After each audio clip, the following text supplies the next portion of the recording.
Hey everybody, this is my final for the psychedelic 60's Rule group build.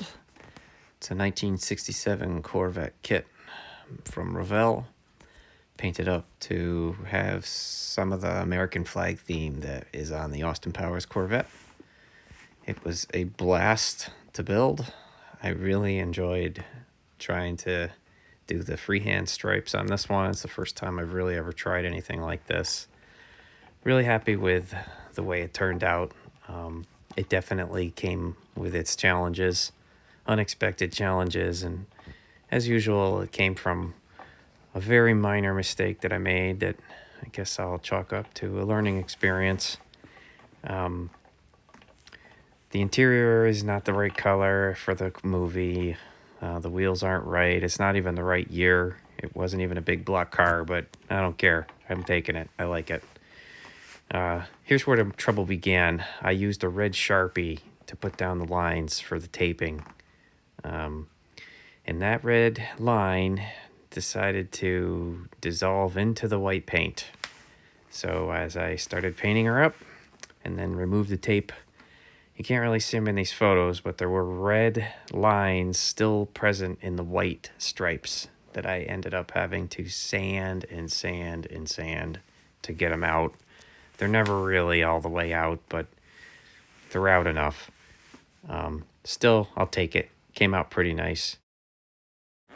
To get the stars into the blue section of the body, I used my daughter's little star-shaped stickers.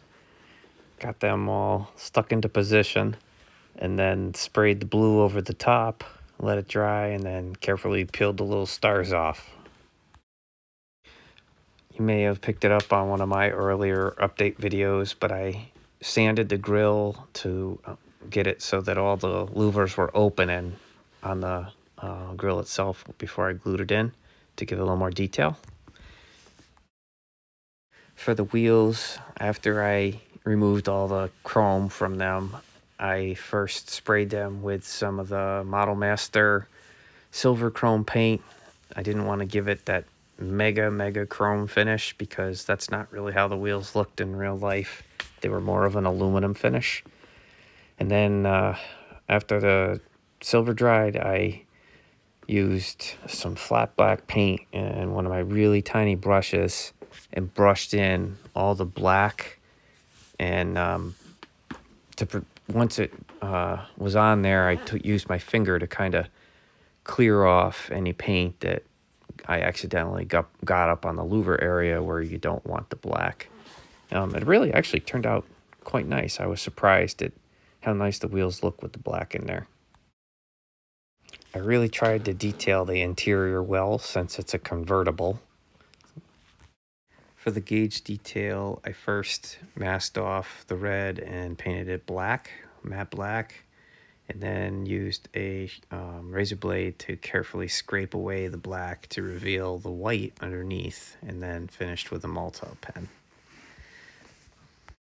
For the engine on this one, I didn't go too crazy.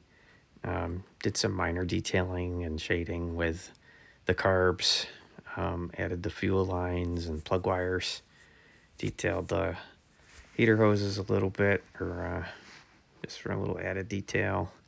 I don't intend to display it with the hood open though. I'm going to let the paint job kind of be the prominent thing on this one. One thing I did do to organize the plug wires in the same way they were on the factory vet was I used a tiny little piece of stainless steel wire that I bent kind of into the shape of a staple, and then drilled two little holes in the valve cover and used some cyanoacrylate glue to kind of captivate the wires underneath it. Short of having one of those little photo etched looms, I thought that worked pretty well. I threw this shot in here to, I guess, demonstrate another bonehead mistake I made. And that is the clamp.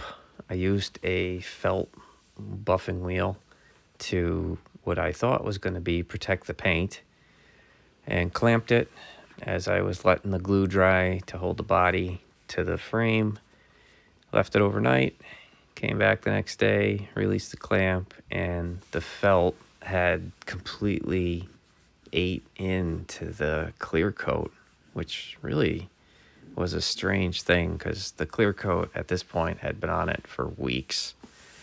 So I don't know if it was a buffing wheel that maybe I had put compound on at some point and it still had some of it in it and that reacted with it, but there were some choice words for that one, but I could not get it sanded all the way out. If I kept sanding, I know I was going to get down to the paint. So it was one of those things. I just bit my tongue, and if you look closely at the back in that area, it's pretty ugly, but you know, it's one of those cars you're not going to go to the national championships with. You're going to take it to the drive-in and you're going to take it to the local shows and just enjoy it. All right, well, I'm going to stop talking now.